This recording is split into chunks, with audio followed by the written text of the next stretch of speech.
জীবন হচ্ছে একটা কর্মক্ষেত্র, এটা বলার তো আর কোনো দ্বিমত কারো থাকার কথা না। তুমি এখানে এসছো কাজ করতে, তুমি কাজ করবে এবং তোমাকে বাঁচতে হবে কাজ করে।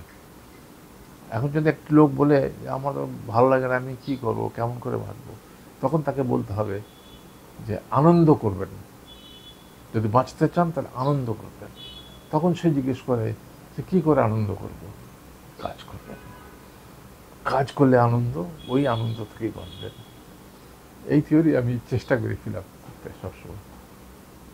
মৃত্যুর কথা মনে হয় আঙ্কেল, বা কেমন অনুভূতি হ্যাঁ, হয়? মৃত্যুর কথা মনে হয়, মনে হয় না এই কথা বলাটা ভুল।